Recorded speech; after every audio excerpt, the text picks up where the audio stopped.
पहले अपने दोस्त के साथ में पार्टी में मटन खिलाया, शराब पी और फिर उसका सर काट के फेंका तिहाड़ जेल के सामने। साथ में लिखी पुलिस को चिट्ठी, चिट्ठी में लिखी अभद्र गालियां और खुला चैलेंज। उसमें लिखा कि मर्डर करने वाला तुम्हारा जीजा सीसी यानी मैं।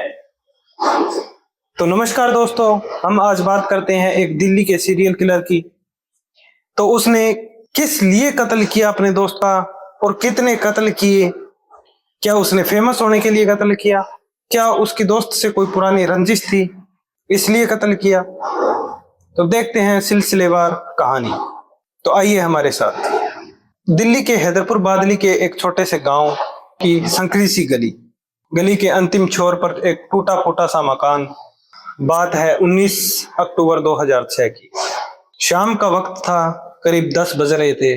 कमरे के बल्ब की धीमी सी एक लाइट में बैठे दो शख्स आपस में बातें कर रहे थे। दोस्त, आज बहुत दिनों से मिला है, बोल तुझे क्या खाना है? तो दोस्त राहुल ने बोला कि दोस्त आज मुझे मटन खाना है।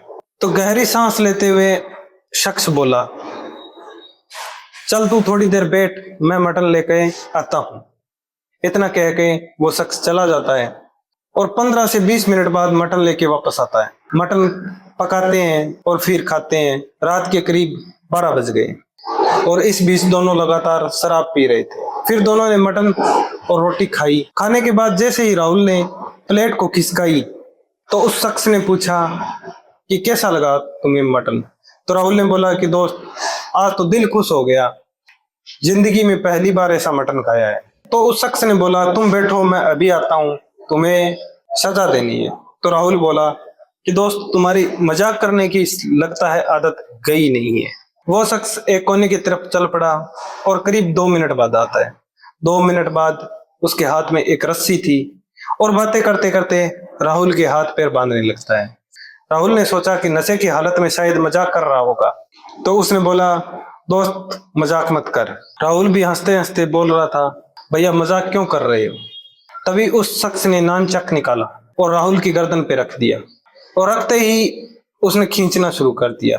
तभी राहुल को एहसास हुआ ये इंसान मेरी जान लेने पे तुला है, पर वो कुछ कर भी नहीं सकता था क्योंकि उसके हाथ पैर बंधे हुए थे। वो कुछ देर तक चिल्लाने लगा, फिर तड़फने लगा और बोला दोस्त ऐसा क्यों कर रहा है? छोड़ दो भैया, दर्द हो रहा है। तो उस शख्स ने अपनी पूरी ताकत लगाकर दोनों हाथों से नानचाक को खींच डाला। 1 से 2 मिनट तड़फने के बाद राहुल की बॉडी धीमी पड़ गई और उसकी गर्दन टूट गई और वो झटपटाना भी बंद हो गया। शायद उसकी मृत्यु हो चुकी थी। पसीने से तरबतर उस कातिल ने एक कमरे के कोने में बंधी रस्सी से एक गमछा उतारा और अपना पसीना पोंछने लगा। पसीना पोंछने के बाद एक कमरे के कोने में लटक रहे झोले से एक धारदार चाकू निकाला और लाश को घसीटकर एक नाली की तरफ ले गया। नाली के पास ले जाकर लाश का सर अपनी गोद में रखा और चाकू से धीरे धीरे वो लाश की गर्दन काटने लगा। जैसे काटने लगा, खून चारों तरफ फर्श पर फैलने लगा और खून नाली में बहने लगा। तो अचानक से वह रुका और हड़बड़ाते हुए उठा। वह दूसरी दीवार की तरफ गया और वहां टंगे झोले में से एक गंडासीनुमा और तेज धार वाले हथियार लेके आया। उससे 4-5 बार उसकी गर्दन पर मारा। गर्दन कट गई। अब राहुल की गर्दन धड़ से अलग थी, पर खून लगातार बह रहा था। खून रुकने का नाम नहीं ले रहा था।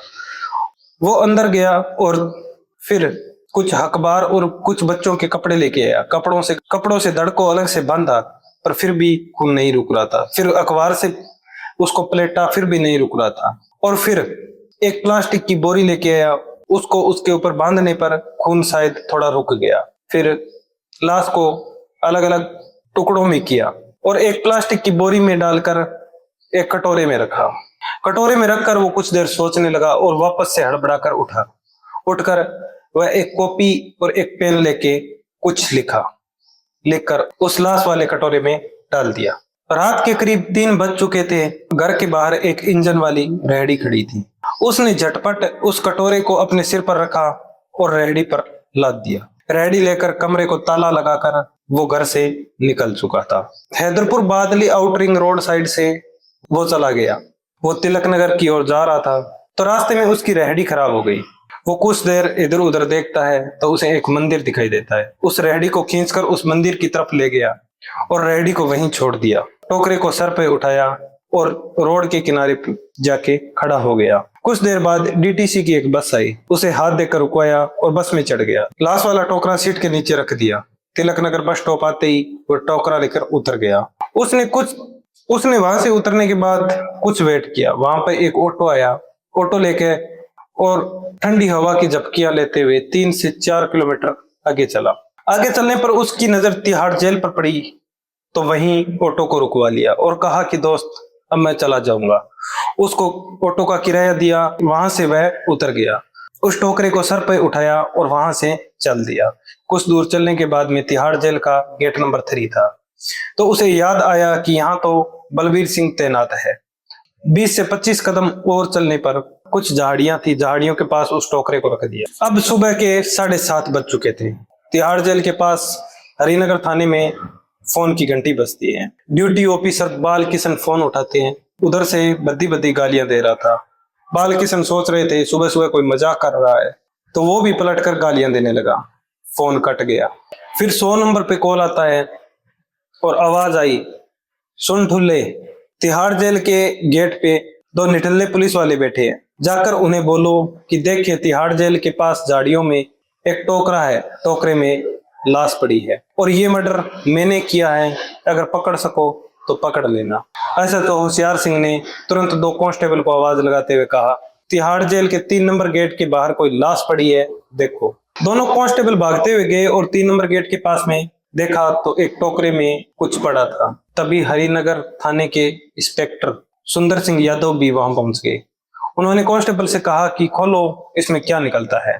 तो उसमें एक प्लास्टिक की बोरी में एक लाश।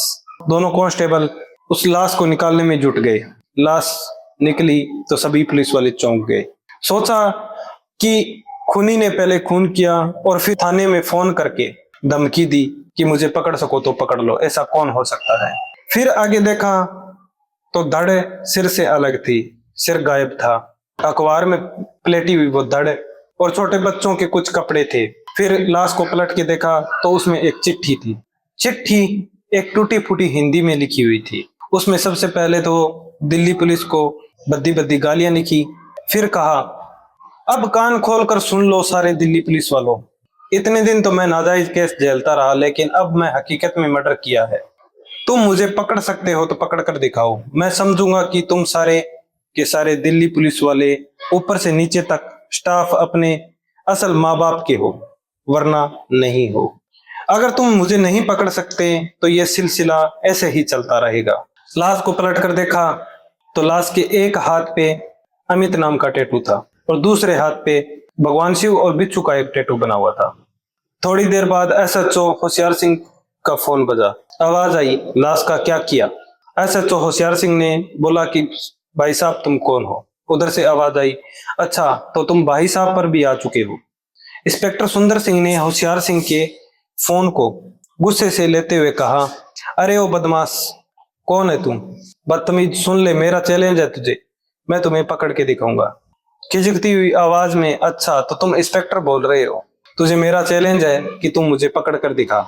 इंस्पेक्टर सुंदर सिंह को इस केस का इन्वेस्टिगेशन ऑफिसर बनाया गया। इंस्पेक्टर के पास अब चिट्ठी, लाश और लाश पे बने 2 टैटू, इतना ही कुछ था। अखबार, छोटे बच्चे के कपड़ों को और धड़ को फोरेंसिक जांच के लिए भेजा गया। अब सुंदर हरिनगर थाने से आए फोन को की कॉल डिटेल निकालना शुरू करते हैं। जिन नंबरों से कॉल आया था उनमें से एक नागल सायरा और दूसरा तिलक नगर से था। इंस्पेक्टर सुंदर सिंह ने तुरंत head constable Rohitas, inspector Narendra पहलवान और एएसआई वीरेंद्र सिंह त्यागी को साथ लेकर नागल सायर पहुंचते हैं। सामने टेलीफोन बूथ पर एक ऑपरेटर बैठा था।